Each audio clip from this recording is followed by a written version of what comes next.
Olha, o real digital vem aí e é melhor já ir se acostumando. Eu vim até de preto aqui, ó. É o luto do real, será?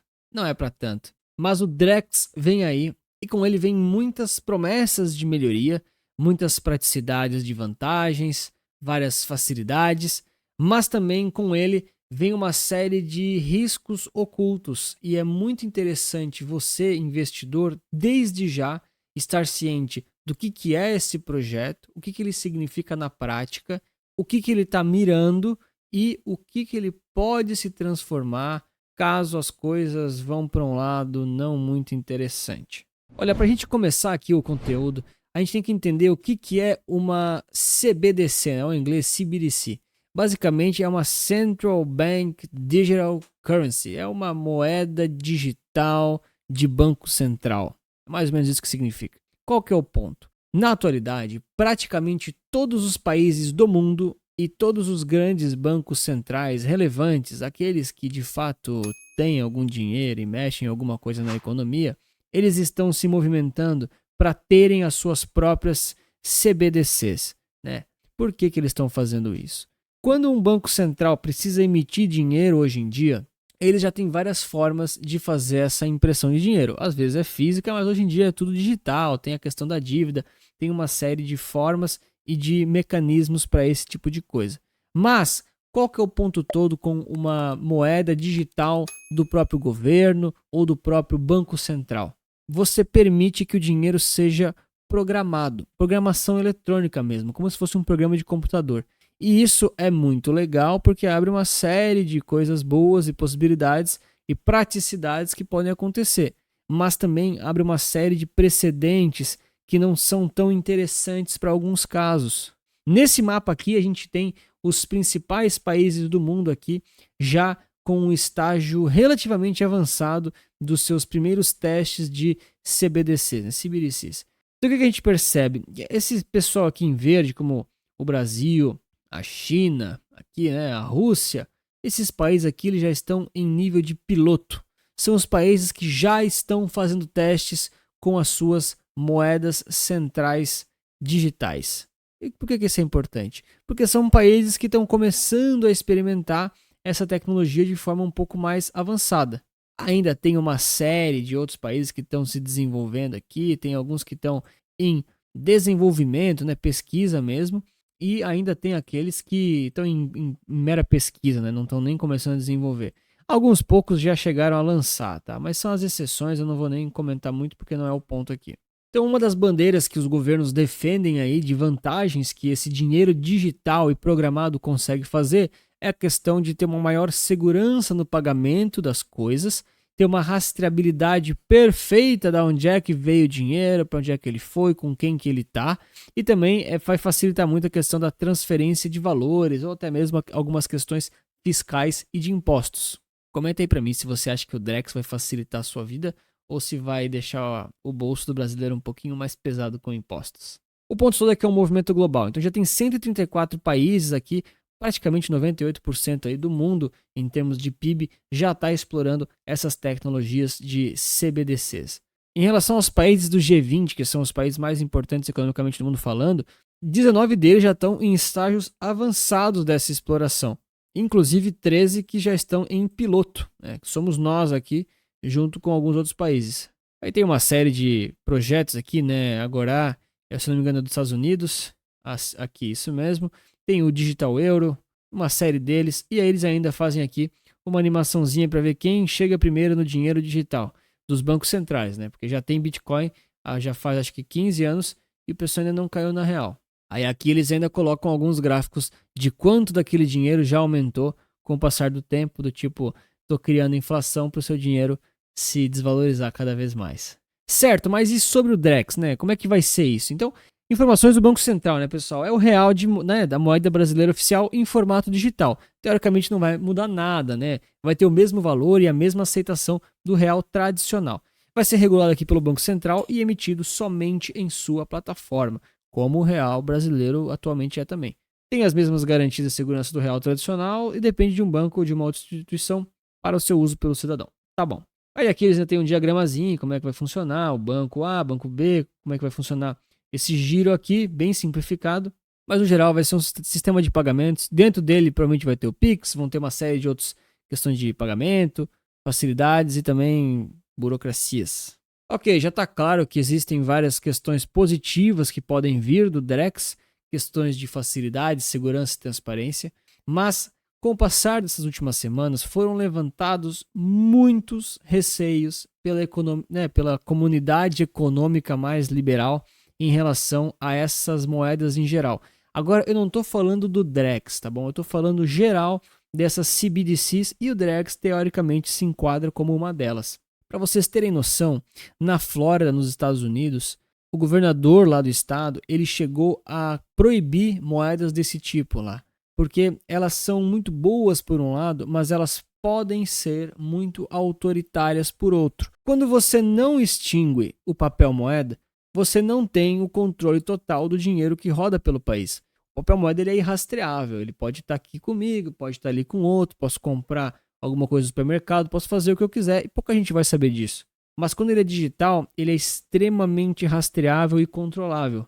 E aí levantaram muitos receios da comunidade, como por exemplo, colocar uma data de validade para o dinheiro ser gasto. Então, reza a lenda que na China, por exemplo, existem regras de que se o dinheiro não for gasto até tal data, ele meio que desaparece.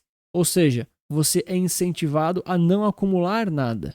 Outro ponto, se ele é digital e controlado pelo governo, ele pode ser confiscado pelo governo sem o seu consentimento. Hoje, vamos lá, se você tem, sei lá, R$ 1.000 em casa, ninguém pode confiscar isso de você. Você pode ser roubado, mas confiscado pelo governo? Não, tem que ter um processo judicial, tem que invadir sua casa, independente das razões, né? Mas se ele é digital, ele pode simplesmente sumir. É só um número num celular ou num computador.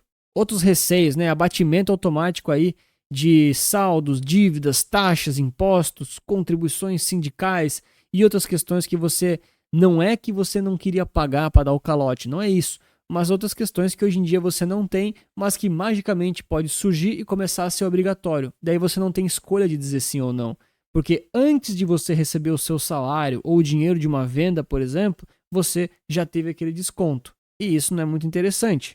Ainda assim, é possível limitar os seus gastos ou recebimentos de acordo com decisões específicas do governo ou até mesmo pela sua localização, do tipo, ó, agora você recebeu aqui os seus R$ 100, 100 Drex, e você pode gastar eles num raio máximo de 10 quilômetros da sua casa. Tipo, poxa, mas e a liberdade? O dinheiro é meu, posso fazer o que eu quiser, teoricamente, né?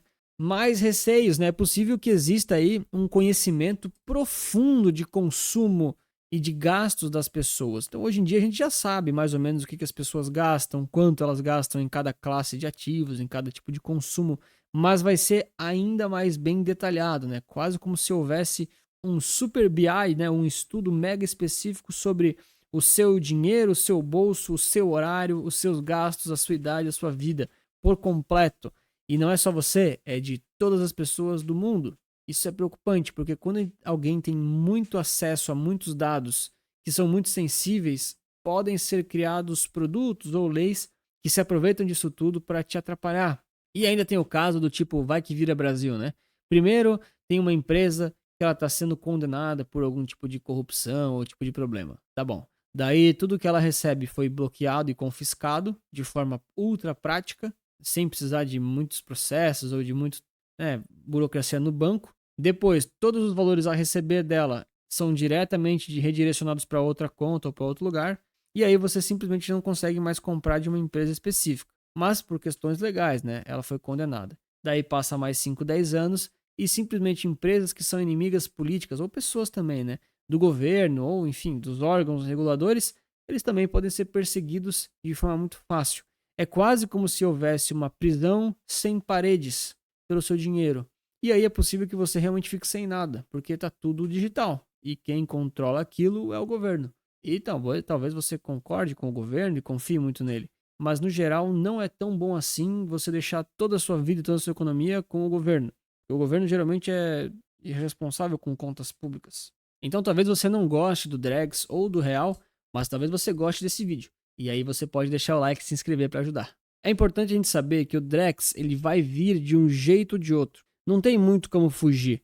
As coisas estão acontecendo, elas são muito graduais, não vai ser rápido, vai demorar, mas você precisa estar ciente que isso vai aos poucos começar a surgir. Primeiro vai ser troca entre instituições financeiras, depois entre empresas e até por último a pessoa física. Ah, vão extinguir totalmente papel moeda? Olha, tem até projeto de lei para isso. Provavelmente não vai passar. Mas a questão toda é que não é tão simples você implementar o Drex de forma ampla e muito rápida, porque tem lugar no Brasil que as pessoas não têm internet, tem lugar que elas não têm celular, tem lugar que eles não têm energia elétrica às vezes. Ou seja, você precisa de uma infraestrutura básica para fazer isso funcionar. Esse é um dos motivos pelos quais eu não me importo ou me preocupo tanto assim com esse projeto, pelo menos na fase que ele está agora. E claro, né? Eu não vejo ninguém se preocupando, por exemplo, com inflação ou diminuir gastos, mas eu vejo o pessoal se preocupando em como controlar o seu dinheiro que você ganhou, né? Isso é preocupante. E aí, considerando tudo isso, você sempre precisa ter uma carteira de investimentos alinhada com essas possibilidades macroeconômicas. Aqui o nosso papel não é ser pessimista ou tentar prever o futuro ou achar que vai dar tudo errado, botar todo o dinheiro para fora do país. Não, claro que não. O objetivo é fazer investimentos coerentes, bem diversificados, de preferência líquidos com baixos custos, que resultem em capital e te ajudem a deixar o seu bolso cada vez mais cheio, independente se for real, Drex, dólar ou Bitcoin. Não importa. Seus investimentos precisam ir bem e você precisa ir construindo capital independente desses acontecimentos de governo, de notícias e da vida. Por isso que eu ofereço as minhas carteiras de investimento, meus serviços. Se você tem interesse, QR Code está aqui na tela, link está aqui embaixo na bio e também na descrição. A gente realmente tem que buscar a questão da proteção. Quando a gente olha esse gráfico, a gente percebe duas coisas. Primeiro é a linha rosa. O que é a linha rosa? É basicamente o valor que o real tem para nós aqui no Brasil ao longo de 10 anos. Com o passar dos últimos 10 anos, até 11, um pouquinho mais, ele já perdeu aí 50% do seu valor de compra, do seu poder de compra. Quer dizer que lá em 2014, 2013, uma Coca-Cola que custava R$ 3, hoje está custando 6. Um carro que custava 50 mil, hoje está custando 100.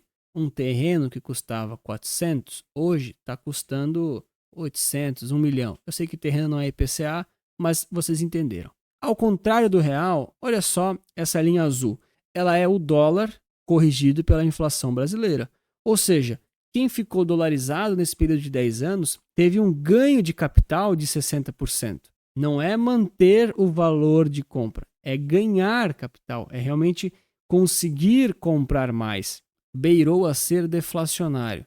Lógico que os Estados Unidos também imprimiram um monte de dinheiro, lógico que lá também tem problemas, mas é uma moeda muito mais forte com uma inflação muito mais baixa. Ou seja, é muito importante que ao longo do tempo você vá protegendo seu patrimônio, seu capital e seus investimentos com essas formas aí para se diversificar e não ficar exposto somente ao real. Para isso, existe o dólar, tem o euro, tem as criptomoedas, várias delas estão aqui e vão te ajudar nessa missão. Para você que tem interesse em saber mais como proteger seu capital com criptomoedas e Bitcoin principalmente, eu fiz esse vídeo aqui comentando das grandes mudanças que aconteceram recentemente no mercado cripto, que estão fazendo o preço explodir em reais e em dólares, para você entender um pouquinho mais da dinâmica desse ativo ser tão positivo para o seu bolso no longo prazo. Obrigado pelo seu like e lembre-se, investir certo resulta capital.